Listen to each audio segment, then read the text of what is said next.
तो आज की हमारी चर्चा का विषय है संविधान का भाग 1, संघ और उसका राज्य क्षेत्र।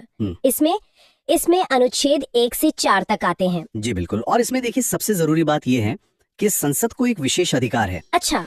हाँ, वो ये कि राष्ट्रपति की पूर्व अनुमति पर संसद किसी भी विदेशी राज्य को भारत में मिला सकती है। चलिए तो फिर एक एक करके अनुच्छेदों को देखते हैं। अनुच्छेद 1 क्या कहता है? अनुच्छेद 1 कहता है इंडिया अर्थात भारत राज्यों का संघ है, मतलब यूनियन ऑफ स्टेट्स। राज्यों का संघ। जी। इसके बाद आता है अनुच्छेद 2 जो नए राज्यों के निर्माण से संबंधित है, और अनुच्छेद 3 वो संसद को कुछ खास शक्तियां देता है। क्या शक्तियां हैं वो? देखिए, अनुच्छेद 3 के तहत संसद किसी भी राज्य की मतलब उसकी सीमा में परिवर्तन कर सकती है। ठीक है। उसके क्षेत्र में परिवर्तन कर सकती है और उसके नाम में भी परिवर्तन कर सकती है। अच्छा, और फिर अनुच्छेद 4 उसका क्या महत्व है? अनुच्छेद 4 बहुत जरूरी है।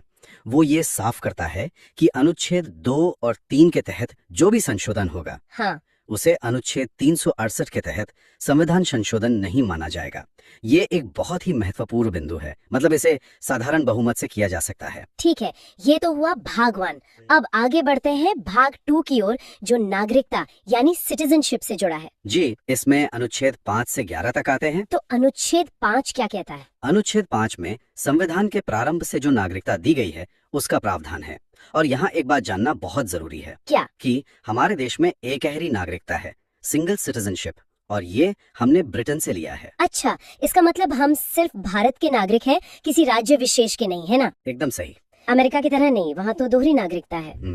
और भारत में नागरिकता से संबंधित कोई भी कानून बनाने का अधिकार सिर्फ और सिर्फ संसद के पास है। तो पहला कानून कब बना था? पहली बार कानून बना था 1955 में, जिसे हम नागरिकता अधिनियम 1955 कहते हैं। और नागरिकता का जो पंजीकरण है वो गृह मंत्रालय में होता है। अब बात करते हैं अनुच्छेद 6 की। ये परमिट रूल के बारे में है, ये क्या था? हाँ, ये असल में पाकिस्तान से भारत आए लोगों की नागरिकता से जुड़ा है। ये 19 जुलाई 1948 को लागू हुआ था। अच्छा। इसके तहत मतलब ये व्यवस्था थी कि जो लोग संविधान बनने के बाद आएंगे उन्हें नागरिकता नहीं मिलेगी। एक कट ऑफ डेट थी। और अनुच्छेद 7? वो उन लोगों के लिए था जो स्वतंत्रता के बाद भारत से पाकिस्तान चले गए, लेकिन संविधान बनने से पहले लौट आए, उन्हें नागरिकता देने की बात कही गई। ठीक है।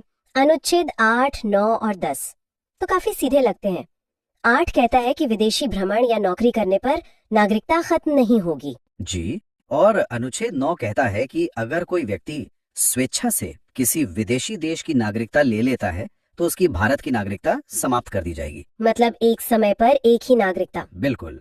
और अनुच्छेद 10 के अनुसार भारतीयों की नागरिकता तब तक बनी रहेगी जब तक कि वो कोई देश विरोधी कार्य न करें। और आखिर में अनुच्छेद 11 फिर से उसी बात पर जोर देता है। जी, कि नागरिकता संबंधी कानून सिर्फ और सिर्फ संसद ही बनाती है, गृह मंत्रालय इसे लागू करता है। चलिए, तो अब हम संविधान के शायद सबसे महत्वपूर्ण हिस्सों में से एक पर आते हैं, भाग 3, मूल अधिकार, फंडामेंटल राइट्स। हाँ, अनुच्छेद 12 से 35 तक इन्हें भारत का मैग्ना कार्टा भी कहा जाता है। और ये अवधारणा हमने अमेरिका के संविधान से ली है। जी, और ये अधिकार वाद योग्य हैं। इसका मतलब है कि इन्हें संविधान द्वारा संरक्षण प्राप्त है। यानी अगर किसी के मौलिक अधिकारों का हनन होता है तो वो व्यक्ति अनुच्छेद 32 के तहत सीधे सुप्रीम कोर्ट और अनुच्छेद 226 के तहत हाई कोर्ट जा सकता है।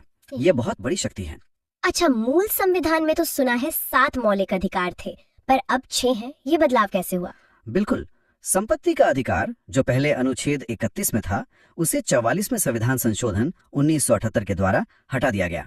ओह। अब इसे अनुच्छेद 300 का भाग 12 में रखकर एक विधिक या कानूनी अधिकार बना दिया गया है। उस समय प्रधानमंत्री कौन थे? उस समय प्रधानमंत्री मोरारजी देसाई थे। चलिए अब अनुच्छेदों को क्रम से समझते हैं। अनुच्छेद 12 में क्या है? अनुच्छेद 12 में राज्यों की परिभाषा दी गई है। राज्यों की परिभाषा? मतलब कि ये मौलिक अधिकार किसके खिलाफ मिलते हैं। तो इसमें लोकसभा, राज्यसभा, विधानसभा, Vidhan Parishad, high court, supreme court, यहाँ तक कि LIC, NCERT, SSC जैसी संस्थाएं भी शामिल हैं। अच्छा, और अनुच्छेद 13? अनुच्छेद 13 बहुत ही शक्तिशाली है। ये कहता है कि कोई भी ऐसा कानून, चाहे वो पहले बना हो, अभी हो या भविष्य में बने, अगर वो मौलिक अधिकारों का उल्लंघन करता है तो उसे सुप्रीम कोर्ट द्वारा शून्य यानी कि वॉइड घोषित कर दिया जाएगा। अब आते हैं अधिकारों के पहले समूह पर, समानता का अधिकार, अनुच्छेद 14 से 18। जी, अनुच्छेद 14 में 2 बातें हैं। पहली, विधि के समक्ष समानता, ये हमने ब्रिटेन से ली है। और दूसरी विधि के समान संरक्षण, ये अमेरिका से ली गई है। दोनों में बारीक फर्क है। ठीक है। अनुच्छेद 15 कहता है कि जाति, धर्म, लिंग, वंश और जन्म स्थान के आधार पर किसी भी सार्वजनिक स्थान पर भेदभाव नहीं किया जाएगा। जी। और अनुच्छेद 16 लोक नियोजन यानी सरकारी नौकरियों में अवसर की समानता की बात करता है। इसी के अंतर्गत नियोजन में आरक्षण का प्रावधान भी है। फिर आता है अनुच्छेद 17 जो अस्पृश्यता यानी छुआछूत का अंत करता है। और अनुच्छेद 18 उपाधियों का अंत करता है। लेकिन इसमें एक छूट भी है ना? मास्टर जी या फिर कर्नल, जनरल वगैरह। ठीक है। अगला समूह है स्वतंत्रता का अधिकार, अनुच्छेद 19 से 22। अनुच्छेद 19 तो बहुत ही व्यापक है। बहुत व्यापक है। अनुच्छेद 19 का में विचार और अभिव्यक्ति की स्वतंत्रता दी गई है। इसके कई हिस्से हैं। जैसे पहला, अभिव्यक्ति की स्वतंत्रता। इसमें बोलने की, भाषण देने की, मौन रहने की, मीडिया या प्रेस की और झंडा फहराने की स्वतंत्रता भी शामिल है। अच्छा। फिर है सभा करने की स्वतंत्रता, संगठन बनाने की स्वतंत्रता, देश में कहीं भी घूमने की स्वतंत्रता भी इसी में है। जी हाँ, चारों ओर घूमने की स्वतंत्रता, भारत के किसी भी क्षेत्र में बसने की स्वतंत्रता और कोई भी व्यवसाय करने की स्वतंत्रता। इसमें एक संपत्ति का अधिकार भी था शायद। हाँ, 19V में था जो अब निरस्त हो चुका है और कानूनी अधिकार है जैसा हमने पहले बात की। ठीक है। अब अनुच्छेद 20 ये अपराधों के लिए दोष सिद्धि के संबंध में संरक्षण देता है। जी। इसमें 3 प्रकार की स्वतंत्रता है। जी। पहली, एक गलती की एक ही सजा मिलेगी। ठीक है। दूसरी, सजा उस समय के कानून के आधार पर दी जाएगी, न कि पहले या बाद में बने कानून के आधार पर। और तीसरी ये कि दोषी को स्वयं के खिलाफ गवाही देने के लिए बाध्य नहीं किया जाएगा। ये बहुत महत्वपूर्ण है। बिल्कुल। इसके बाद आता है अनुच्छेद 21 प्राण एवं दैहिक स्वतंत्रता का संरक्षण। इसे जीवन का अधिकार भी कहते हैं। हाँ, और ये बहुत विस्तृत है। इसमें व्यक्तिगत स्वतंत्रता, गरिमा के साथ जीने का अधिकार, निजता यानी प्राइवेसी, विदेश घूमने का अधिकार और यहाँ तक कि सोने की स्वतंत्रता भी शामिल है। सोने की स्वतंत्रता भी? जी। सुप्रीम कोर्ट ने इसकी बहुत व्यापक व्याख्या की है। और यहीं ये भी ध्यान दे कि नेशनल ग्रीन ट्रिब्यूनल यानी NGT का गठन 2010 में हुआ और स्वच्छ पर्यावरण और पेयजल उपलब्ध कराना भी सरकार का दायित्व है। एक और बहुत महत्वपूर्ण अनुच्छेद है 21 का। जी, अनुच्छेद 21 का। इसे 86वें संशोधन 2002 द्वारा जोड़ा गया था। और ये क्या कहता है? यह 6 से 14 वर्ष के सभी बच्चों को निःशुल्क और अनिवार्य शिक्षा का अधिकार देता है। ये 1 अप्रैल 2010 से लागू हुआ था। अच्छा, अब आते हैं अनुच्छेद 22 पर जो गिरफ्तारी से संरक्षण देता है। हाँ, इसमें भी 3 प्रकार की स्वतंत्रता दी गई है। पहला, हिरासत में लेने का कारण बताना होगा। ठीक है। दूसरा, 24 घंटे के अंदर इसमें आने जाने का समय नहीं गिना जाएगा, न्यायालय में प्रस्तुत करना होगा। और तीसरा, गिरफ्तार व्यक्ति को अपने मनपसंद वकील रखने का अधिकार है। लेकिन इसमें एक निवारक निरोध अधिनियम का भी जिक्र आता है, वो क्या है? हाँ, वो इसका एक अपवाद है। यह एक विशेष कानून है जिसके तहत किसी व्यक्ति को अपराध करने के पहले ही गिरफ्तार किया जा सकता है। मतलब शक के आधार पर? यूं समझिए, इसमें बिना वकील बिना कारण बताए अधिकतम 3 महीने तक नजरबंद कर सकते हैं। ये एक काफी विवादित प्रावधान रहा है। तो अब आगे बढ़ते हैं शोषण के विरुद्ध अधिकार और नीति निर्देशक तत्वों की ओर। बिल्कुल, और ये दोनों ही विषय बहुत दिलचस्प हैं। तो चलिए शुरू करते हैं शोषण के विरुद्ध अधिकार से। हमारे स्रोतों में इसका जिक्र है अनुच्छेद 23 और 24 में। सुनने में तो ये काफी सीधा लगता है, पर इसके अंदर की परतें क्या हैं? मतलब इसकी जड़ें बहुत गहरी हैं। अनुच्छेद 23 वो सीधे सीधे 2 चीजों पर रोक लगाता है, बलात्श्रम और बेगारी। हाँ, फोर्स्ड लेबर यानी किसी से जबरदस्ती काम करवाना, और बेगारी यानी बिना कोई वेतन दिए काम करवाना।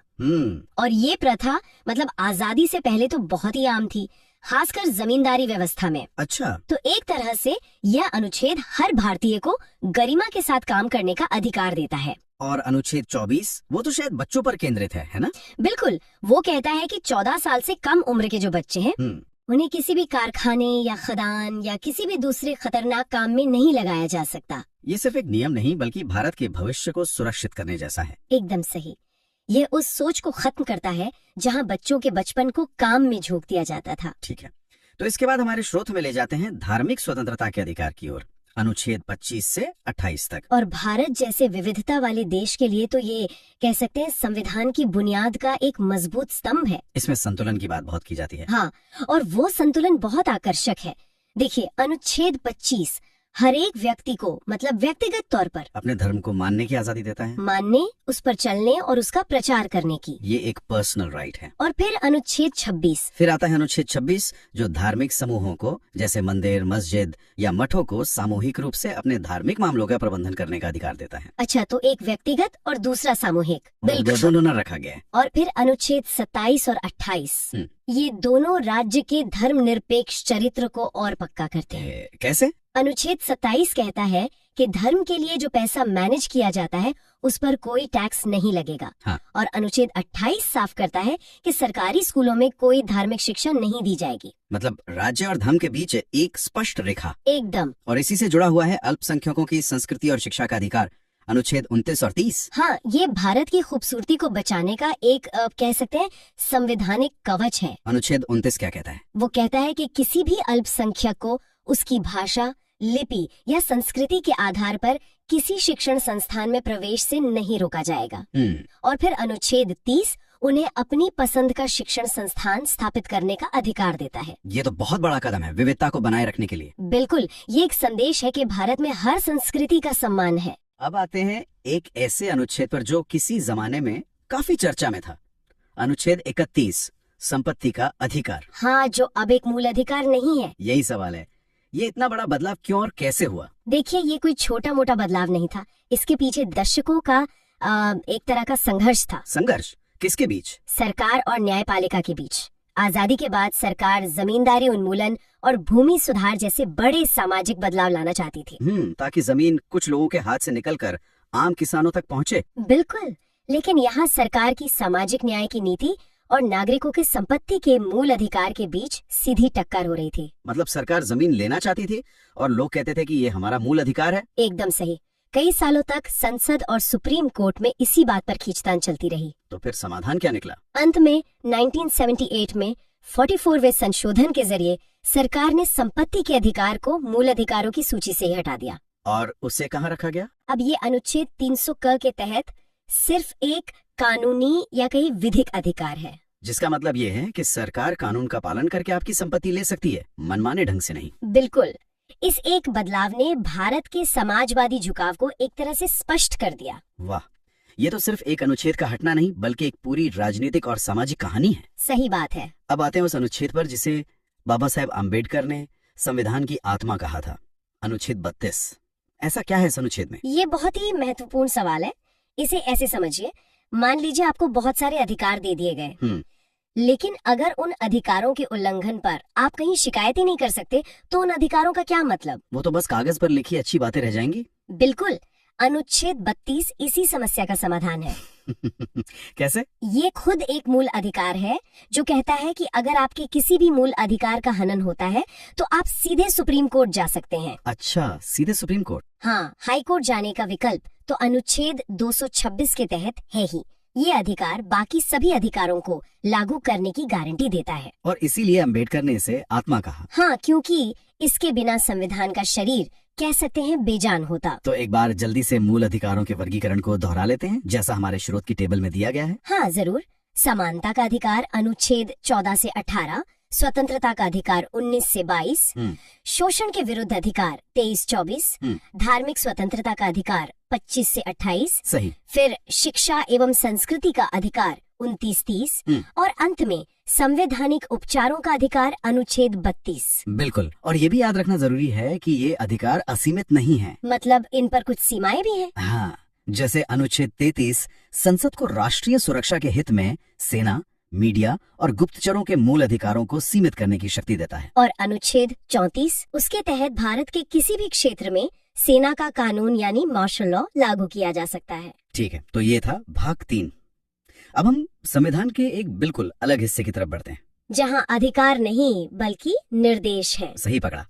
भाग 4 यानी राज्य के नीति निर्देशक तत्व, अनुच्छेद 36 से 51 तक। हाँ, जिन्हें डीपीएसपी भी कहते हैं और ये आयरलैंड के संविधान से लिए गए हैं। और इनका उद्देश्य क्या है? इनका मुख्य उद्देश्य है भारत में सामाजिक और आर्थिक लोकतंत्र की स्थापना करना, एक लोक कल्याणकारी राज्य बनाना। लेकिन यहाँ एक महत्वपूर्ण सवाल उठता है, अगर ये सरकार के लिए निर्देश हैं और सरकार इन्हें पूरा ना करे तो क्या कोई नागरिक कोर्ट जा सकता है? यही तो सबसे दिलचस्प बात है और इसका जवाब है नहीं। नहीं। नहीं, ये वाद योग्य नहीं है। मतलब आप इन्हें लेकर कोर्ट नहीं जा सकते। अच्छा। इसी पर केटी शाह का वो प्रसिद्ध कथन है कि यह एक ऐसा चेक है जो बैंक की मर्जी पर ही भिजवाया जा सकता है। तो फिर इन्हें संविधान में रखने का मतलब क्या था? ये तो बस एक नैतिक मार्गदर्शन की तरह हो गए। बिल्कुल, ये एक नैतिक जिम्मेदारी है और लोकतंत्र में हर 5 साल में जनता की अदालत तो लगती ही है ना? सही बात। अगर सरकार इन लक्ष्यों पर काम नहीं करती तो जनता उसे चुनाव में सबक सिखा सकती है। तो चलिए कुछ प्रमुख निर्देशक तत्वों को देखते हैं। अनुच्छेद 38 लोक कल्याणकारी राज्य की बात करता है। हाँ, और अनुच्छेद 39 में समान कार्य के लिए समान वेतन का सिद्धांत है। और इसी में बाद में 42वें संशोधन से अनुच्छेद 39 क जोड़ा गया। 39 का? हाँ, 39 क, जो निःशुल्क विधिक सहायता का प्रावधान करता है ताकि न्याय सबके लिए सुलभ हो। बिल्कुल। अनुच्छेद 40 तो बहुत ही प्रसिद्ध है, पंचायती राज का गठन। हाँ, ये गांधीवादी विचारधारा का प्रतीक है। और अनुच्छेद 44 भी आजकल बहुत चर्चा में है, समान सिविल संहिता। यूनिफॉर्म सिविल कोड, हाँ, काफी चर्चा में है। हमारे स्रोत बताते हैं कि ये सबसे पहले गोवा में और उसके बाद उत्तराखंड में लागू हुआ। और ये विवादास्पद इसलिए है क्योंकि इसका लक्ष्य है कि शादी, तलाक जैसे मामलों में सभी धर्मों के लिए एक जैसा कानून हो, जिससे इसकी टक्कर धार्मिक स्वतंत्रता के अधिकार से होती है। एकदम। बच्चों की शिक्षा से जुड़ा एक और महत्वपूर्ण अनुच्छेद है 45। हाँ, ये 6 वर्ष से कम आयु के बच्चों के लिए निःशुल्क शिक्षा, पोषाहार और स्वास्थ्य देखभाल का प्रावधान करता है। और भी कई महत्वपूर्ण निर्देश हैं, जैसे अनुच्छेद 47। हाँ, अनुच्छेद 47 पोषाहार स्तर को ऊंचा करने और शराब जैसे नशीले पदार्थों पर रोक की बात करता है। अच्छा, और अनुच्छेद 48? वो कृषि और पशुपालन को बढ़ावा देने के साथ साथ दुधारू पशुओं की हत्या पर रोक की बात करता है। पर्यावरण संरक्षण भी इसमें शामिल है। हाँ, वो बाद में जोड़ा गया। अनुच्छेद 48 क में वन, पर्यावरण और वन्य जीवों के संरक्षण की बात है। और भी है? हाँ, अनुच्छेद 49 राष्ट्रीय स्मारकों की सुरक्षा की बात करता है। अनुच्छेद 50 कार्यपालिका और न्यायपालिका के पृथक्करण की, और अनुच्छेद 51 अंतर्राष्ट्रीय शांति को बढ़ावा देने का निर्देश देता है। तो ये थे राज्य के नीति निर्देशक तत्व। अब अंत में आते हैं भाग 4 क पर, मौलिक कर्तव्य, फंडामेंटल ड्यूटीज। एक दिलचस्प बात ये है कि ये मूल संविधान का हिस्सा नहीं थे। इन्हें बाद में जोड़ा गया। हाँ, 1976 में 42वें संशोधन के माध्यम से सरदार स्वर्ण सिंह समिति की सिफारिश पर। और इसका स्रोत रूस था, उस समय का सोवियत संघ। हाँ, तो शुरुआत में कितने कर्तव्य थे? मूल संविधान में तो 0 थे। 1976 में 10 कर्तव्य जोड़े गए। और वर्तमान में? वर्तमान में कुल 11 हैं। 11वां कर्तव्य जो शिक्षा से संबंधित है वो 2002 में 86वें संशोधन द्वारा जोड़ा गया। और क्या ये भी राज्य के नीति निर्देशक तत्वों की तरह वाद योग्य नहीं है? बिल्कुल, इन्हें भी न्यायालय द्वारा लागू नहीं कराया जा सकता। इन्हें प्रभावी बनाने के लिए 1993 में JS वर्मा समिति का गठन किया गया था। तो ये एक तरह से नागरिकों के लिए नैतिक दिशा निर्देश है। सही पकड़ा। तो आज की इस चर्चा में हमने मूल अधिकारों को पूरा किया, राज्य के नीति निर्देशक तत्वों को समझा और मौलिक कर्तव्यों पर भी नजर डाली। हाँ, अधिकार, निर्देश और कर्तव्य, इन तीनों के बीच का जो रिश्ता है वो हमने देखा। बहुत। भाग 5 संघ संविधान का सबसे बड़ा भाग है। यहाँ हम राष्ट्रपति, उपराष्ट्रपति और संसद को ट्रिक्स के साथ देखेंगे। हाँ, और ये भाग अनुच्छेद 52 से 151 तक फैला है। काफी बड़ा है और ये हमारे देश की केंद्रीय सरकार की मतलब पूरी रूपरेखा तय करता है। चलिए इसके पीछे की सोच को समझते हैं। बिल्कुल, आज हम सिर्फ अनुच्छेद नहीं रटेंगे बल्कि उनके पीछे का क्यों भी समझेंगे। और हाँ, कुछ ऐसी ट्रिक्स देखेंगे जो प्रतियोगी परीक्षाओं की तैयारी करने वालों के लिए तो वरदान है ही, पर एक आम नागरिक को भी हमारे देश का ढांचा समझने में मदद करेंगी। एकदम सही। तो सबसे पहले आते हैं भारत के राष्ट्रपति, देश के प्रथम नागरिक। इनके पद, चुनाव और शक्तियों से जुड़े अनुच्छेदों को याद करने के लिए एक बड़ी मशहूर एक एक्रोनिम है। हाँ, एक ट्रिक है जो अनुच्छेद 52 से 61 तक को कवर करती है। ट्रिक है प का नी को का दू यो द श। ये एक्रोनिम मतलब ये संक्षिप्त नाम बहुत काम का है। चलिए इसे खोलते हैं। प से है अनुच्छेद 52 राष्ट्रपति का पद, मतलब भारत का एक राष्ट्रपति होगा जी। और का से है अनुच्छेद 53 कार्यपालिका का प्रधान। इसका मतलब है कि संघ की सारी कार्यकारी शक्ति राष्ट्रपति में निहित होगी। हाँ, लेकिन वो नाम मात्र के प्रधान हैं। असली शक्ति प्रधानमंत्री और उनकी मंत्री परिषद के पास होती है। ठीक है, इसके बाद आता है नी से अनुच्छेद 54 राष्ट्रपति का निर्वाचन। और ये एक बहुत दिलचस्प प्रक्रिया है। हाँ, इसमें कौन कौन वोट डालता है? इसमें लोकसभा, राज्यसभा और सभी राज्यों की विधानसभाओं के केवल निर्वाचित सदस्य ही वोट डालते हैं। अच्छा, तो मनोनीत सदस्य नहीं? जी नहीं, मनोनीत सदस्य यानी नॉमिनेटेड मेंबर्स इसमें हिस्सा नहीं लेते। ये सुनिश्चित करता है कि राष्ट्रपति का चुनाव सीधे तौर पर जनता के चुने हुए प्रतिनिधियों द्वारा हो। और चुनाव जीतने के लिए एक खास कोटा होता है ना? हाँ बिल्कुल, यहीं पर ट्रिक का अगला हिस्सा आता है। को से अनुच्छेद 55 निर्वाचन का कोटा। 50% प्लस 1। सही। यह सिर्फ सबसे ज्यादा वोट पाना नहीं है, बल्कि कुल डाले गए वोटों का 50% प्लस 1 वोट हासिल करना होता है। इससे राष्ट्रपति की वैधता और मजबूती सुनिश्चित होती है। ठीक है, तो राष्ट्रपति चुन लिए गए, अब उनका कार्यकाल। ट्रिक में अगला का इसी के लिए है। अनुच्छेद 56 कार्यकाल, जो कि 5 वर्ष का होता है। और दू से अनुच्छेद 57 जो कहता है कि कोई भी व्यक्ति दोबारा निर्वाचन के लिए पात्र है। भारत में इस पर कोई सीमा नहीं है। अमेरिका की तरह नहीं, जहाँ कोई 2 बार से ज्यादा राष्ट्रपति नहीं बन सकता। बिल्कुल। अब बात करते हैं योग्यता की। राष्ट्रपति बनने के लिए क्या शर्तें हैं? ये ट्रिक के यो से जुड़ा है। हाँ, यो यानी अनुच्छेद 58 योग्यता।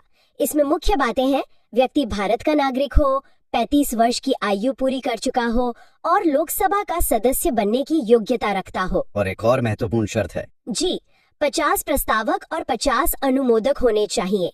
ये इसलिए ताकि केवल गंभीर उम्मीदवार ही चुनाव में खड़े हों। सही बात है। और ट्रिक के आखिर में है द, श, म। इनका क्या मतलब है?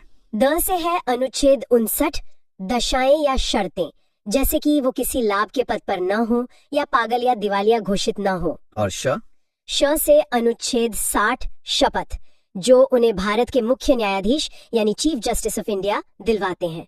और सबसे महत्वपूर्ण म से अनुच्छेद 61 महाभियोग, इम्पीचमेंट। हाँ, इम्पीचमेंट। महाभियोग को एक बहुत जटिल प्रक्रिया कहा जाता है, ऐसा क्यों है? यह प्रक्रिया इतनी जटिल इसलिए बनाई गई है ताकि देश के सर्वोच्च पद को किसी राजनीतिक कारण से आसानी से अस्थिर न किया जा सके। राष्ट्रपति को हटाने के लिए संसद के दोनों सदनों में 2/3 जैसे भारी बहुमत की जरूरत होती है, जो हासिल करना बहुत मुश्किल है। बहुत मुश्किल। और अंत में एक और अनुच्छेद है 62 जो कहता है कि राष्ट्रपति का पद खाली होने पर 6 महीने के अंदर चुनाव कराना अनिवार्य है। तो ये तो हुई राष्ट्रपति की बात। अब आते हैं उपराष्ट्रपति पर। इनके लिए भी कोई ट्रिक है? हाँ, एक छोटी और सीधी ट्रिक है, उसरा निकास। उसरा निकास। जी, यह अनुच्छेद 63 से 69 तक के लिए है। उ से अनुच्छेद 63 उपराष्ट्रपति का पद, स से अनुच्छेद 64 जो कहता है कि उपराष्ट्रपति राज्यसभा का पदेन सभापति होगा। असल में यही उनका मुख्य काम है। और रा से है अनुच्छेद 65। इसका मतलब है कि अगर राष्ट्रपति का पद किसी कारण से खाली हो तो उपराष्ट्रपति एक कार्यवाहक राष्ट्रपति के तौर पर काम करेंगे। यहाँ मुझे एक सवाल पूछना है। उपराष्ट्रपति के चुनाव में कौन वोट देता है? क्या ये राष्ट्रपति चुनाव जैसा ही है? यह एक बहुत अच्छा सवाल है और यही एक बड़ा अंतर है। ट्रिक में नी से है अनुच्छेद 66 निर्वाचन। अच्छा। इसमें लोकसभा और राज्यसभा के सभी सदस्य यानी निर्वाचित और मनोनीत दोनों भाग लेते हैं। विधानसभा के सदस्य इसमें वोट नहीं करते। इसके पीछे कोई तर्क है? हाँ, तर्क यह है कि चूंकि उपराष्ट्रपति का मुख्य काम राज्यसभा की अध्यक्षता करना है, इसलिए केंद्रीय विधायिका के सदस्य ही उन्हें चुनते हैं। ये तो बहुत तार्किक बात हुई। ट्रिक में आगे का और सा है। का से अनुच्छेद 67 कार्यकाल जो 5 वर्ष का होता है, और स से 2 अनुच्छेद जुड़े हैं। अनुच्छेद 68 जो चुनाव का सही समय तय करता है और अनुच्छेद 69 जो उनकी शपथ से जुड़ा है, जो उन्हें राष्ट्रपति दिलवाते हैं। जी। तो हमने कार्यपालिका के शीर्ष 2 पदों को समझ लिया, लेकिन ये अकेले काम नहीं करते। इन्हें सलाह कौन देता है और इनके फैसलों को लागू कौन करता है? बिल्कुल, यहीं पर प्रधानमंत्री और उनकी मंत्री परिषद की भूमिका आती है। लेकिन उस पर आने से पहले एक बहुत ही दिलचस्प पैटर्न देखते हैं जो हमारे संविधान की आत्मा को दिखाता है। अच्छा। अनुच्छेद 72 ये राष्ट्रपति को क्षमादान की शक्ति देता है। हाँ, ये तो हमने कई बार खबरों में सुना है। मतलब वो मौत की सजा तक को माफ कर सकते हैं।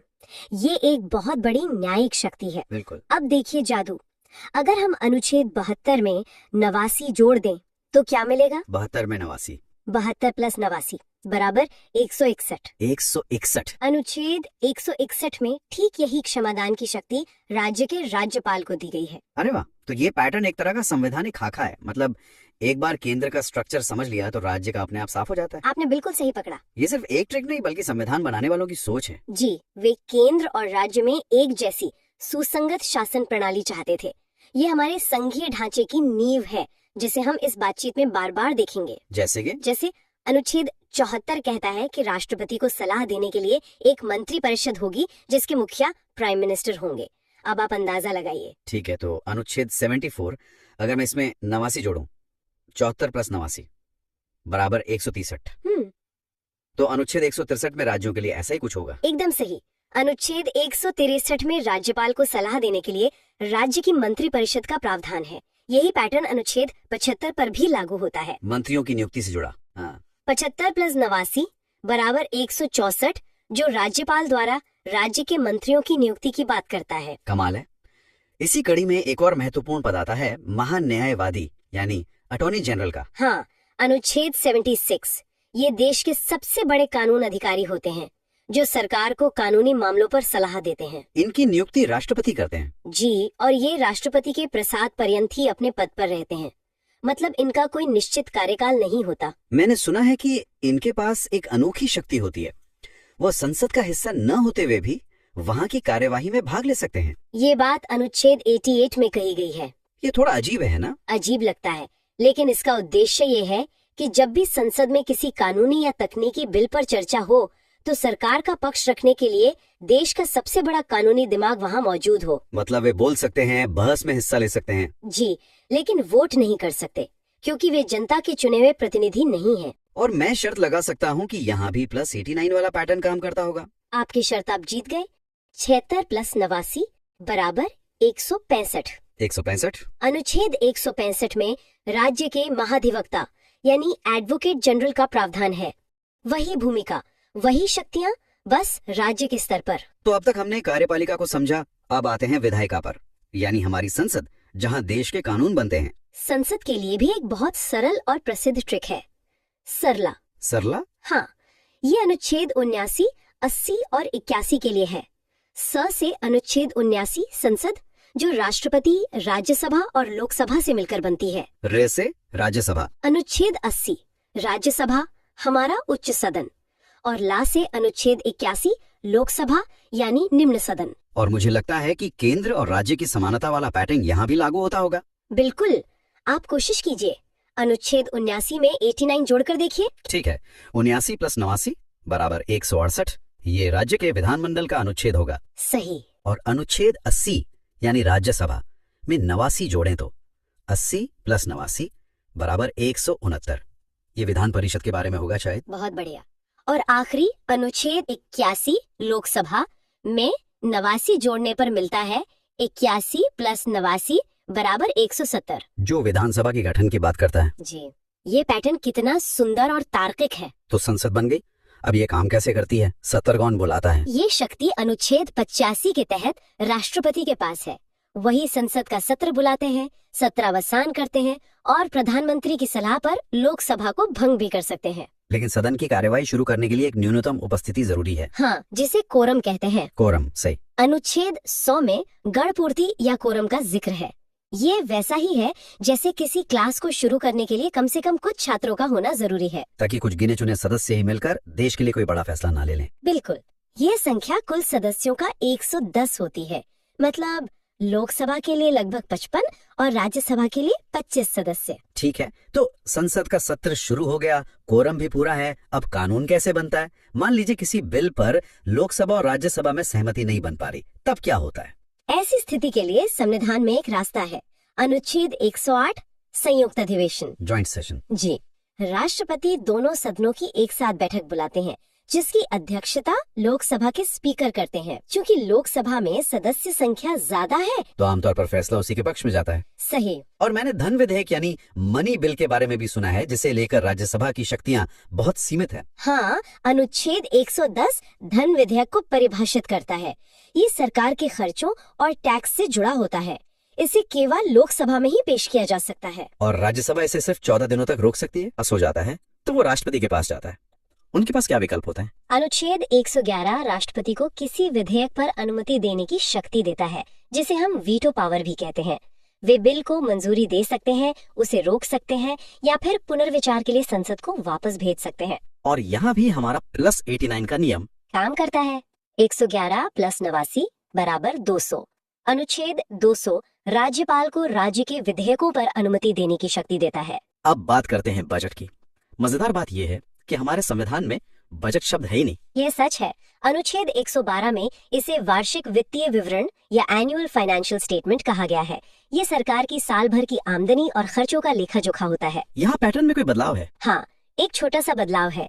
राज्य के बजट के लिए हम 89 की जगह 90 जोड़ते हैं। अच्छा। 112 प्लस 90 बराबर 202, जो राज्य के बजट का प्रावधान करता है। और इस पूरी चर्चा के अंत में एक बहुत शक्तिशाली अनुच्छेद आता है, 123, राष्ट्रपति की अध्यादेश जारी करने की शक्ति। ये क्या है? अध्यादेश या ऑर्डिनेंस एक तरह का अस्थायी कानून होता है। अस्थायी? हाँ, ये तब इस्तेमाल होता है जब संसद सत्र में न हो और किसी कानून की तत्काल जरूरत पड़ जाए, तो राष्ट्रपति मंत्रिपरिषद की सलाह पर एक अध्यादेश जारी कर सकते हैं, जिसकी शक्ति संसद के कानून के बराबर होती है। इसे याद रखने की भी कोई ट्रिक है? हाँ, एक बहुत मजेदार ट्रिक है।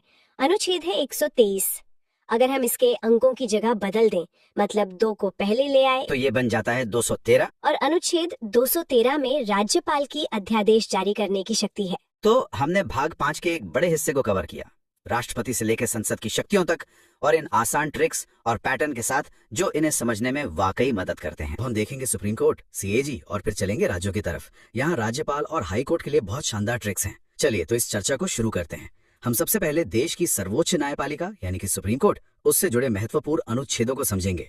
और इसमें एक बहुत दिलचस्प ट्रिक भी है जो सुप्रीम कोर्ट और हाई कोर्ट के गठन के अनुच्छेद को याद रखने में मदद करेगी, जो अक्सर एग्जाम्स में पूछा जाता है। बिल्कुल, ये अनुच्छेद सिर्फ नंबर नहीं है, ये हमारे लोकतंत्र की, आप कह सकते हैं, नींव के पत्थर है, और इन्हें समझना खासकर कम्पिटिटिव एग्जाम्स के लिहाज से बहुत जरूरी है। हम कोशिश करेंगे कि सिर्फ क्या है ये ना बताएं, बल्कि ये क्यों है इस पर भी थोड़ी बात करें। तो चलिए इसे खोल कर देखते हैं। शुरुआत करते हैं अनुच्छेद 124 से।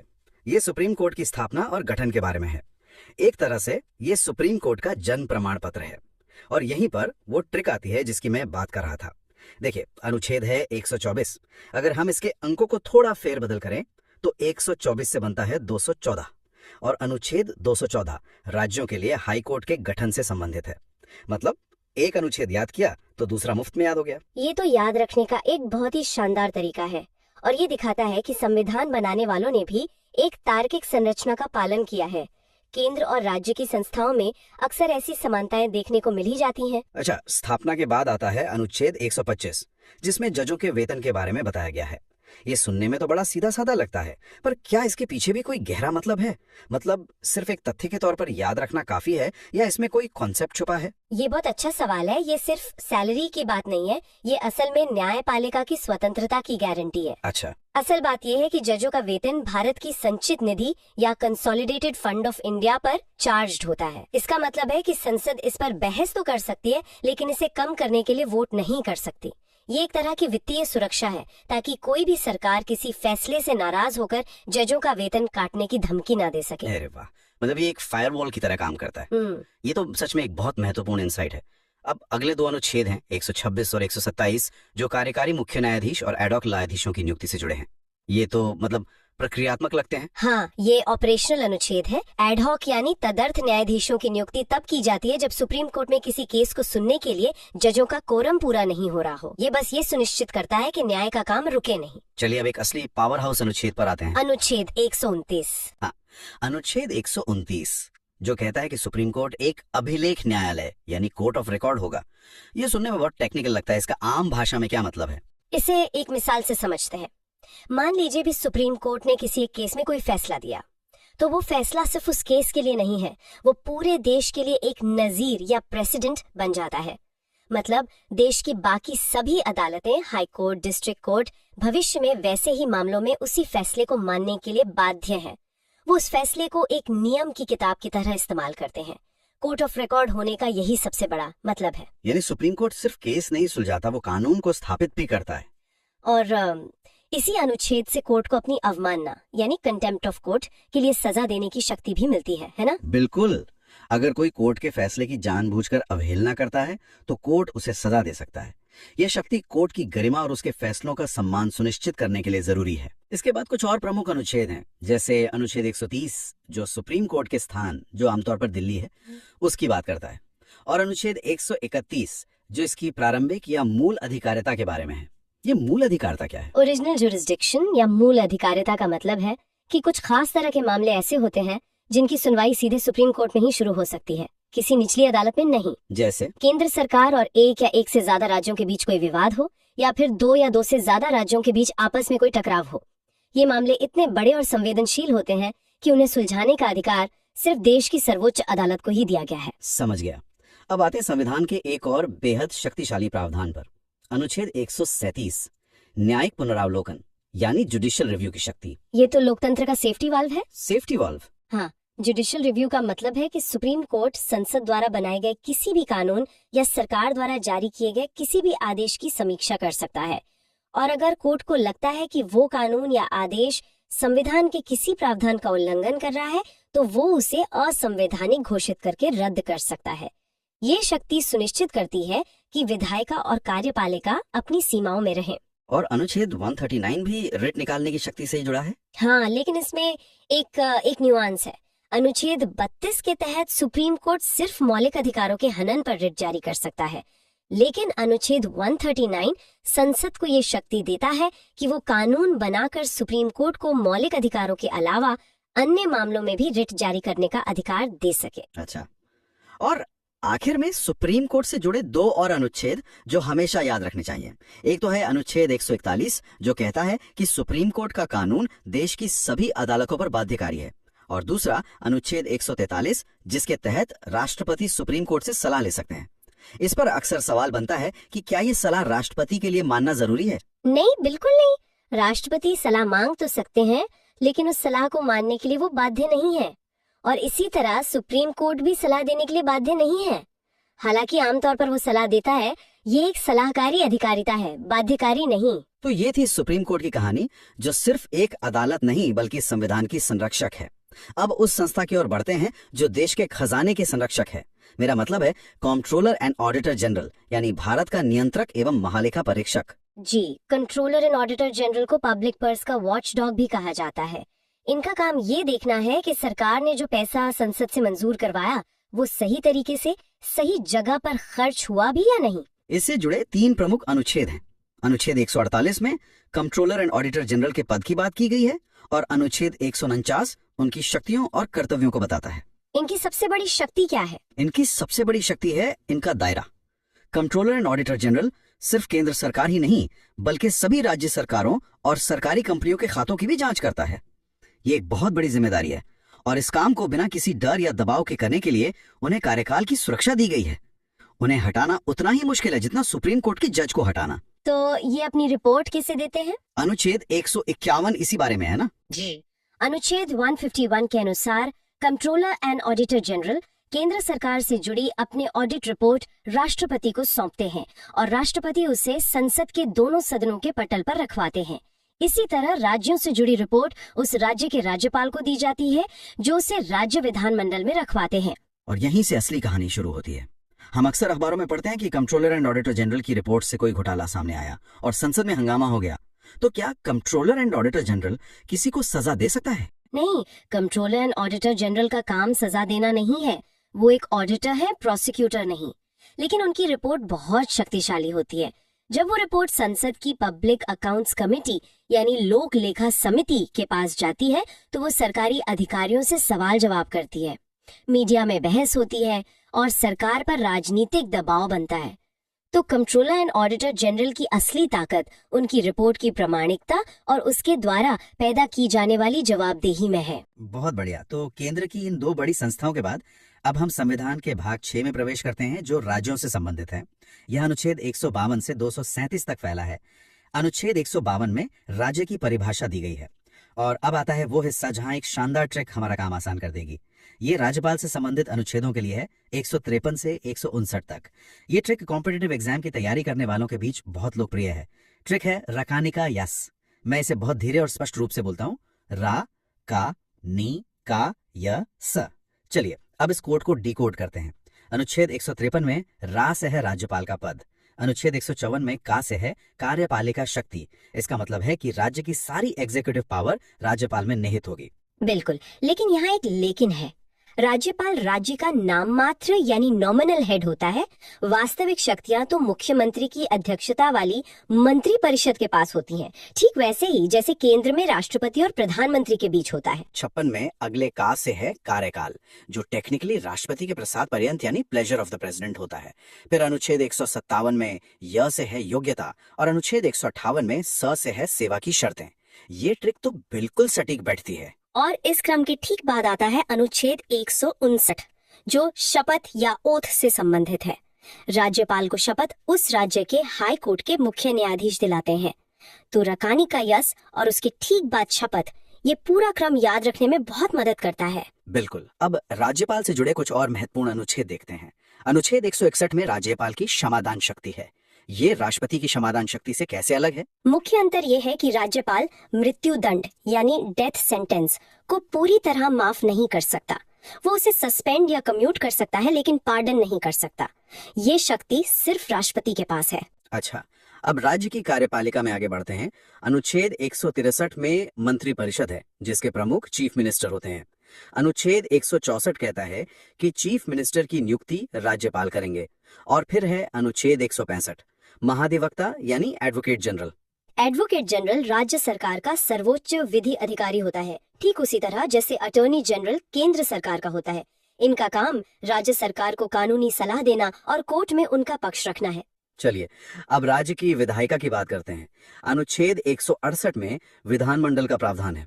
फिर आता है अनुच्छेद 169, जो विधान परिषद के सृजन या समाप्ति से संबंधित है।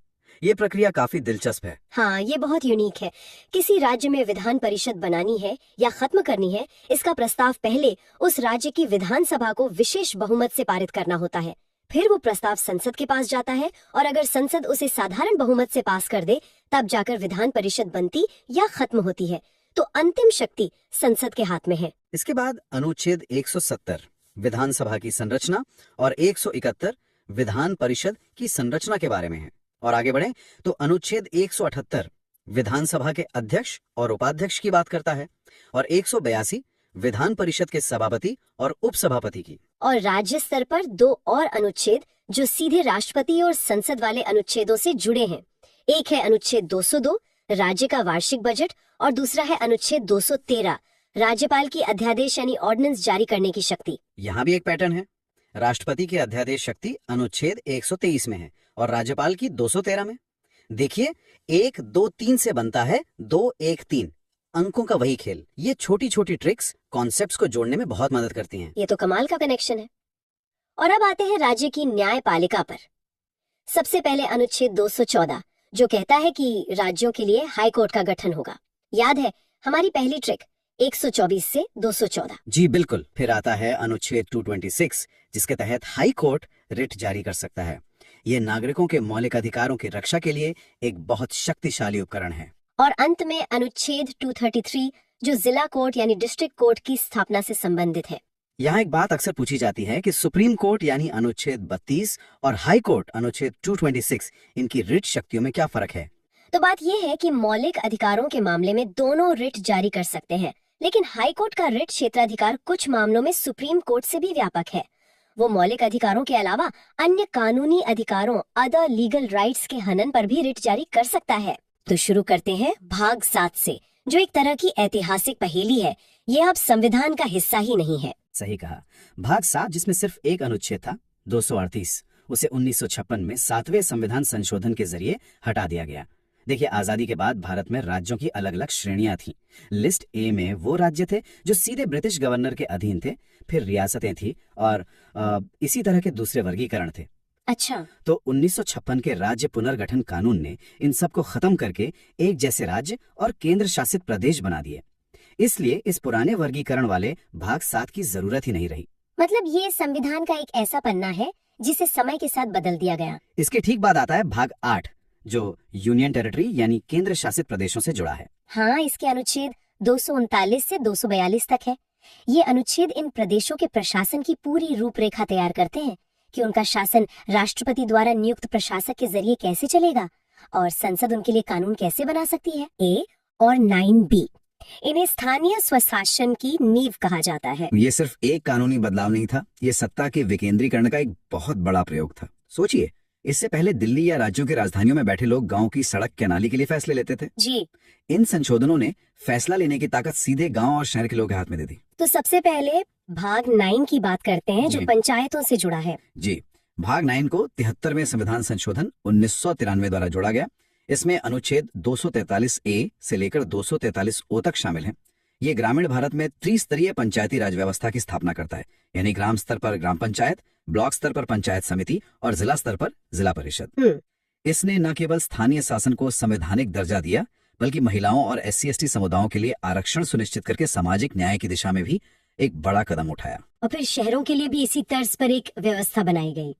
लेकिन क्या शहरी और ग्रामीण स्थानीय निकायों की शक्तियां और समस्याएं एक जैसी हैं, या संविधान उन्हें अलग अलग तरह से देखता है? बहुत अच्छा सवाल है। संविधान दोनों की जरूरतें अलग अलग समझता है। इसलिए उसी साल 74वें संशोधन 1993 द्वारा भाग 9A जोड़ा गया, जो नगर पालिकाओं से संबंधित है। इसमें अनुच्छेद 243P से लेकर 243G तक हैं। अच्छा। शहरों की समस्याएं अलग होती हैं, जैसे शहरी नियोजन, पानी की सप्लाई, कूड़ा प्रबंधन।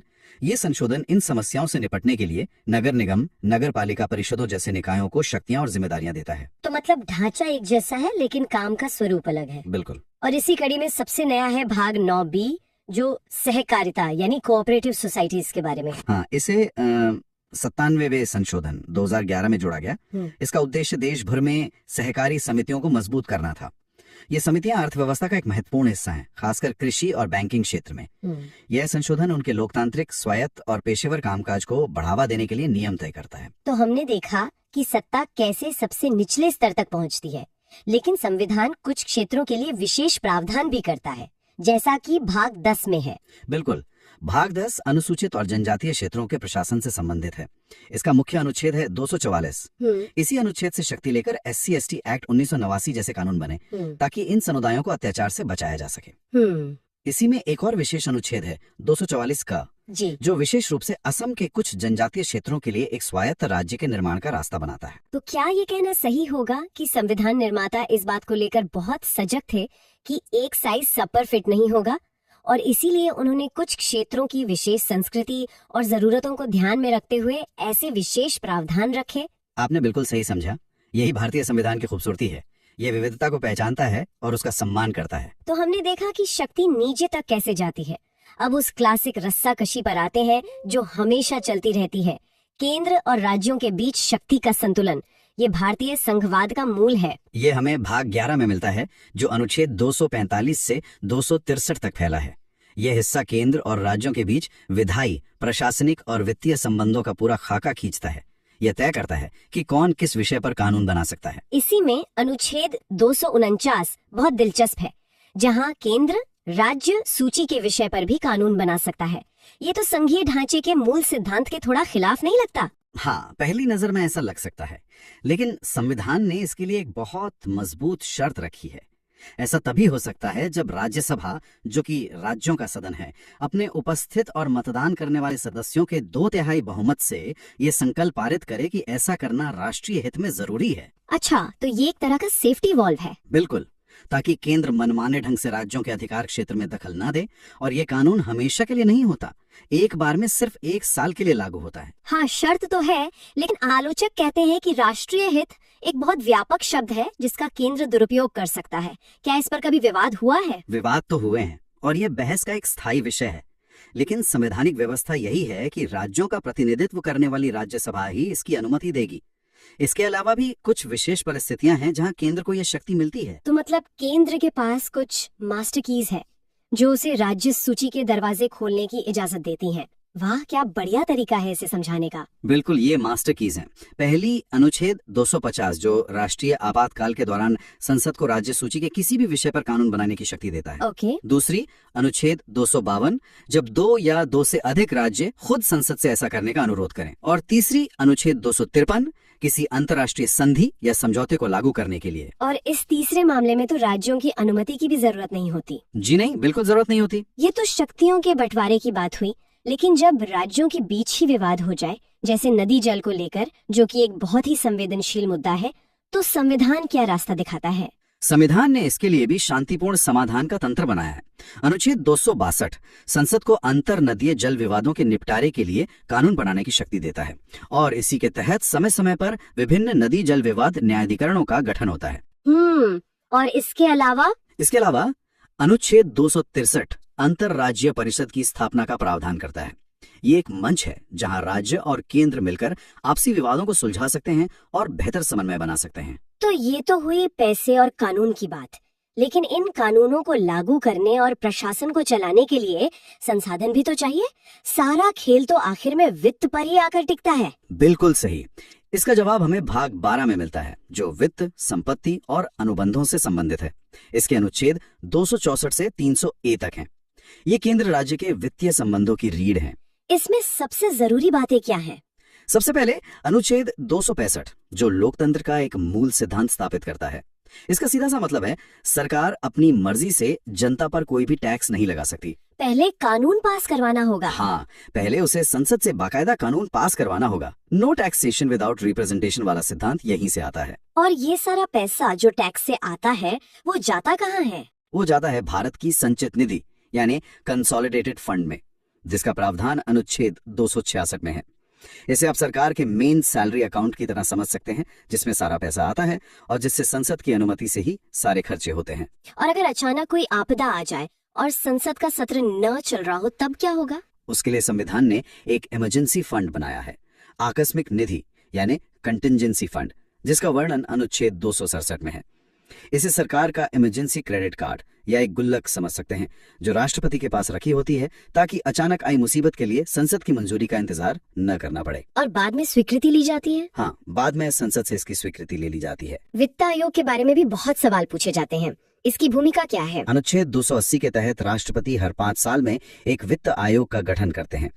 वित्त आयोग की भूमिका एक निष्पक्ष रेफरी की तरह है, जो ये तय करता है कि टैक्स रूपी केक का कितना बड़ा हिस्सा केंद्र को मिलेगा और कितना राज्यों को।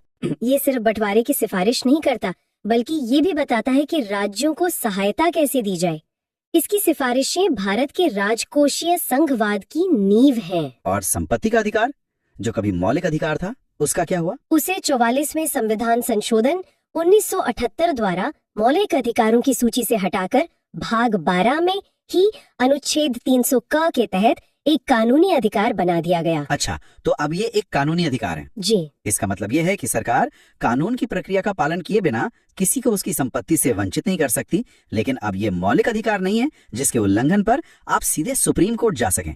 तो हमने कानून, प्रशासन और वित्त की बात कर ली, लेकिन इन सबको चलाने के लिए जो लोग चाहिए, यानी हमारी नौकरशाही, जिसे भारत का स्टील फ्रेम भी कहते हैं, उनके बारे में संविधान क्या कहता है? उसके लिए हमें भाग 14 पर आना होगा, जो संघ और राज्यों के अधीन सेवाओं से संबंधित है। हर सिविल सेवा एस्पिरेंट के लिए ये बहुत जरूरी है। इसमें अनुच्छेद 312 अखिल भारतीय सेवाओं यानी all India services, IAS, IPS और IFS की बात करता है। और इसमें एक दिलचस्प बात है ना? हाँ, दिलचस्प बात यह है कि कोई नई अखिल भारतीय सेवा बनाने का अधिकार भी केवल राज्यसभा के पास है, ताकि राज्यों की सहमति सुनिश्चित हो सके। और इन अधिकारियों की भर्ती प्रक्रिया की निष्पक्षता कैसे सुनिश्चित की जाती है? उसके लिए है अनुच्छेद 315। ये संघ के लिए एक संघ लोक सेवा आयोग यानी यूनियन पब्लिक सर्विस कमीशन और हर राज्य के लिए एक राज्य लोक सेवा आयोग के गठन की बात करता है। यही संस्थाएं सरकार के दबाव से मुक्त रहकर योग्यता के आधार पर भर्ती प्रक्रिया सुनिश्चित करती हैं। इसी भाग में एक और हिस्सा बाद में जोड़ा गया, भाग 14 क, जो प्रशासनिक न्यायाधिकरणों यानी ट्रिब्यूनल्स की स्थापना की बात करता है, ताकि सरकारी कर्मचारियों के सेवा संबंधी विवादों का तेजी से निपटारा हो सके। और अंत में वो तंत्र जो इस पूरे लोकतांत्रिक ढांचे को शक्ति देता है, जो सरकारें बनाता और बदलता है, यानी निर्वाचन। हाँ, लोकतंत्र का महापर्व। इसका जिक्र है भाग 15 में अनुच्छेद 324 से 329 तक। ये भारत में स्वतंत्र और निष्पक्ष चुनाव की पूरी व्यवस्था की गारंटी देता है। इसमें 2 अनुच्छेद सबसे महत्वपूर्ण माने जाते हैं। बिल्कुल, इसमें 2 अनुच्छेद सबसे महत्वपूर्ण हैं। कौन कौन से? पहला है अनुच्छेद 324। ये संसद, राज्य विधानमंडलों, राष्ट्रपति और उपराष्ट्रपति के चुनावों के संचालन, निर्देशन और नियंत्रण के लिए एक स्वतंत्र निर्वाचन आयोग के गठन का प्रावधान करता है। यही आयोग है जो ये सुनिश्चित करता है कि चुनाव निष्पक्ष हों। इसे असीम शक्तियां दी गई हैं। और दूसरा अनुच्छेद जो सीधे हम नागरिकों से जुड़ा है, वो है अनुच्छेद 326, जो वयस्क मताधिकार के सिद्धांत को स्थापित करता है। ये कहता है कि लोकसभा और राज्यों की विधानसभाओं के चुनाव वयस्क मताधिकार के आधार पर होंगे। कोई भी नागरिक जो 18 वर्ष से अधिक आयु का है और कानून द्वारा अयोग्य नहीं है, उसे धर्म, जाति, लिंग या जन्मस्थान के आधार पर भेदभाव किए बिना मतदान का अधिकार होगा। एक व्यक्ति एक वोट एक मूल्य। जी, यही एक व्यक्ति एक वोट एक मूल्य का महान सिद्धांत है जो हर नागरिक को बराबर बनाता है। तो आज हमने भाग 7 से लेकर भाग 15 तक का एक लंबा सफर तय किया। हमने देखा कि कैसे संविधान ने भाग 16 जो कुछ वर्गों के लिए विशेष उपबंधों की बात करता है, तो भाग 16 का जिक्र आते ही सबसे पहले आरक्षण शब्द दिमाग में आता है। हमारे संविधान निर्माताओं ने राजनीतिक प्रतिनिधित्व सुनिश्चित करने के लिए क्या व्यवस्था की? उन्होंने इसकी नींव बहुत मजबूती से रखी है। अनुच्छेद 330 सीधे लोकसभा में सीटों के आरक्षण की बात करता है। इसके तहत अनुसूचित जातियों यानी एससी के लिए 84 और अनुसूचित जनजातियों एसटी के लिए 47 सीटें आरक्षित की गई हैं। और ये आंकड़े जनसंख्या के अनुपात पर आधारित हैं, है ना? बिल्कुल, और समय समय पर बदलते भी हैं। इसी तरह अनुच्छेद 332 राज्यों की विधानसभाओं में एससी और एसटी समुदायों के लिए सीटें आरक्षित करता है। और एक एंग्लो इंडियन समुदाय का भी तो प्रावधान था, जिसे लेकर हाल ही में काफी चर्चा हुई थी। हाँ था। ये एक बेहतरीन सवाल है कि ये था ही क्यों? हाँ, मतलब आजादी के वक्त इस समुदाय के लिए ये खास प्रावधान रखे ही क्यों गए थे? देखिए, आजादी के समय एंग्लो इंडियन समुदाय बहुत छोटा था और चुनाव जीतकर सदन में आना उनके लिए लगभग नामुमकिन था। तो संविधान निर्माताओं को लगा कि उनकी आवाज संसद और विधानसभाओं में सुनी जानी चाहिए, तो उन्होंने मनोनयन का रास्ता चुना। जी, अनुच्छेद 331 के तहत राष्ट्रपति लोकसभा में 2 सदस्य और अनुच्छेद 333 के तहत राज्यपाल विधानसभा में 1 सदस्य मनोनीत कर सकते थे। तो फिर इतने सालों बाद इन्हें हटाने के पीछे क्या सोच थी? क्या ये अप्रासंगिक हो गए थे? कह सकते हैं। सरकार का तर्क था कि अब इस समुदाय की आबादी काफी कम हो गई है, तो 104वें संविधान संशोधन 2020 के जरिए इस प्रावधान को आगे नहीं बढ़ाया गया। अच्छा, तो ये 104वां संशोधन था। हाँ, और इसी संशोधन ने एक और महत्वपूर्ण काम किया। अनुच्छेद 334 के तहत एससी एसटी के लिए जो आरक्षण है वो हर 10 साल में समाप्त हो जाता है, जिससे संसद को आगे बढ़ाना पड़ता है। हाँ। तो 104वें संशोधन ने इस आरक्षण को 2020 से बढ़ाकर 2030 तक कर दिया, लेकिन एंग्लो इंडियन वाले मनोनयन को आगे नहीं बढ़ाया, तो वो प्रभावी रूप से समाप्त हो गया। ठीक है, तो सीटों में आरक्षण तो दे दिया, लेकिन अगर किसी के साथ भेदभाव हो रहा हो या उनके अधिकारों का हनन हो रहा हो, तो वो शिकायत लेकर कहाँ जाए? क्या इसके लिए भी कोई सिस्टम बनाया गया? बिल्कुल, और यहीं पर संविधान की खूबसूरती दिखती है। उसने सिर्फ अधिकार नहीं दिए, बल्कि उन अधिकारों की रक्षा के लिए संस्थाएं भी बनाई। अच्छा, यहाँ एक पैटर्न देखिए। अनुच्छेद 338 के तहत पहले अनुसूचित जाति और जनजाति के लिए एक ही राष्ट्रीय आयोग हुआ करता था। एक ही? हाँ, एक ही। लेकिन बाद में ये महसूस किया गया कि दोनों समुदायों के मुद्दे और जरूरतें अलग अलग हैं, तो इसमें बदलाव किया गया। तो इन्हें अलग अलग कर दिया गया? जी हाँ, संविधान में संशोधन करके इसे बांटा गया।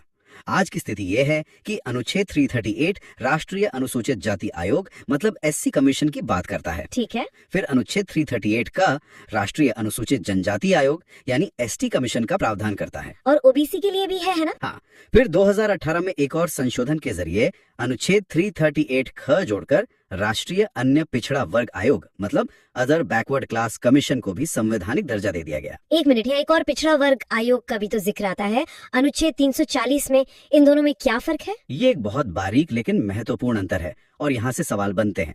अनुच्छेद 338 ख वाला ओबीसी आयोग एक संवैधानिक निकाय है। संवैधानिक निकाय। जबकि अनुच्छेद 340 राष्ट्रपति को पिछड़े वर्गों की दशा की जांच के लिए एक आयोग नियुक्त करने की शक्ति देता है, जैसे काका कालेलकर या मंडल आयोग बने थे। ये आयोग वैधानिक निकाय होते हैं। संवैधानिक और वैधानिक, आमतौर पर लोग इन शब्दों को एक दूसरे की जगह इस्तेमाल कर लेते हैं। इसका असल मतलब क्या है? और ये फर्क बहुत बड़ा है। संवैधानिक का मतलब है कि उस संस्था की नींव खुद संविधान में है, उसे हटाना या उसकी शक्तियों को कम करना लगभग नामुमकिन है, क्योंकि उसके लिए संविधान संशोधन करना पड़ेगा। अच्छा। जबकि वैधानिक का मतलब है कि उसे संसद ने एक साधारण कानून बनाकर बनाया है, जिसे बदलना या खत्म करना तुलनात्मक रूप से बहुत आसान होता है। समझ गए। और इनकी सिफारिशें भी बाध्यकारी नहीं होती? बिल्कुल। अनुच्छेद 340 के तहत बने आयोग की सिफारिशें सरकार पर बाध्यकारी नहीं होती, वो सिर्फ सलाहकारी होती हैं। ठीक है, तो भाग 16 का अंत कैसे होता है? किसी जाति को एससी या एसटी की सूची में डालने या निकालने का अंतिम अधिकार किसके पास है? ये अधिकार सिर्फ और सिर्फ भारत के राष्ट्रपति के पास है। अनुच्छेद 341 राष्ट्रपति को किसी भी जाति को अनुसूचित जाति घोषित करने की शक्ति देता है और अनुच्छेद 342 यही शक्ति अनुसूचित जनजाति के संदर्भ में देता है। तो समाज के कुछ वर्गों को राजनीतिक प्रतिनिधित्व और संस्थागत सुरक्षा देने के बाद संविधान निर्माताओं के सामने अगली बड़ी चुनौती क्या थी? अगली चुनौती थी संवाद की। इतने बड़े विविध देश में जहां हजारों बोलियां और भाषाएं हैं, वहां सरकार काम किस भाषा में करेगी? देश को जोड़ने वाली भाषा कौन सी होगी? हाँ, ये तो बहुत बड़ा सवाल रहा होगा। और यहीं से शुरू होता है भाग 17 यानी राजभाषा पर चली लंबी और भावनात्मक बहस का नतीजा। और इस बहस का नतीजा क्या निकला? हिंदी को लेकर अक्सर ये भ्रम रहता है कि यह हमारी राष्ट्रभाषा है। संविधान इस पर क्या कहता है? संविधान इस पर बिल्कुल स्पष्ट है। अनुच्छेद 343 कहता है संघ की राजभाषा हिंदी और लिपि देवनागरी होगी। राजभाषा राष्ट्रभाषा नहीं। यही ध्यान देने वाला शब्द है। राजभाषा यानी ऑफिशियल लैंग्वेज, राष्ट्रभाषा यानी नेशनल लैंग्वेज नहीं। हमारे देश की कोई एक राष्ट्रभाषा नहीं है। अच्छा। हिंदी को राजभाषा का दर्जा संविधान सभा ने 14 सितंबर 1949 को दिया था। इसीलिए हम हर साल 14 सितंबर को राष्ट्रीय हिंदी दिवस मनाते हैं। और एक विश्व हिंदी दिवस भी तो होता है जिसको लेकर अक्सर लोग कंफ्यूज हो जाते हैं। सही पकड़ा। विश्व हिंदी दिवस 10 जनवरी को मनाया जाता है। इसका संबंध पहले विश्व हिंदी सम्मेलन से है जो 10 जनवरी 1975 को नागपुर में हुआ था। तो राष्ट्रीय हिंदी दिवस 14 सितंबर और विश्व हिंदी दिवस 10 जनवरी। बिल्कुल। तो क्या संविधान ने सिर्फ केंद्र की भाषा तय की या राज्यों के लिए भी कोई व्यवस्था है?